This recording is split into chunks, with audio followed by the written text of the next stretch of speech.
All right, so the next method of solving quadratic equations is completing the square. So when you complete the square, you don't want it equal to 0. You always want your non-x term, so in this case is a 4, on the right side of your equation, and then the two things with an x on the left. So then to complete the square, what we're going to do is you always add half of whatever's in front of your x. So you're going to divide it by 2 and square it and add that to both sides. So on this side, we're going to add 8 over 2 squared.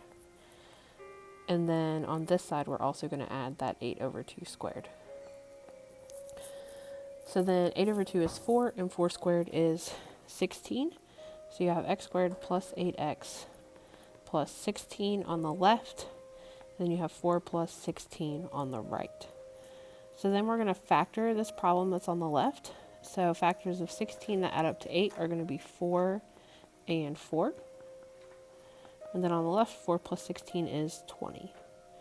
So we can rewrite this x plus 4 times x plus 4 as x plus 4 squared equals 20.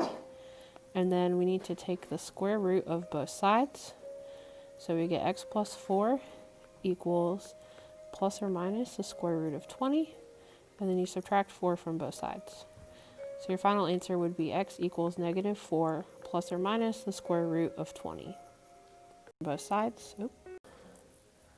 All right, so then in this example, we need to add 2 to both sides, right? Because we only want the terms with r on the left. So we have r squared plus 12r is equal to 9. Fix that. So then we're going to add 12 over 2 squared to both sides. So we can actually use a shortcut instead of working this out and then factoring. Whatever's in your parentheses, so in this case it's 12 over 2, that's going to be 6. So you can write it just as r plus 6 squared.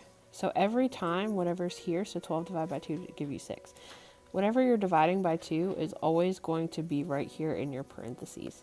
So you can just jump straight to this step and save you some time from factoring. So then, now on the right, you still have to work that out. So we have 9 plus 12 divided by 2 is 6, and 6 squared is 36.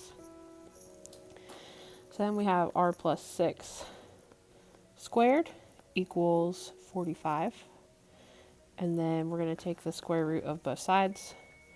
So we have r plus 6 equals plus or minus the square root of 45. And then you will subtract 6 from both sides, and you get r equals negative 6 plus or minus the square root of 45 is your final answer.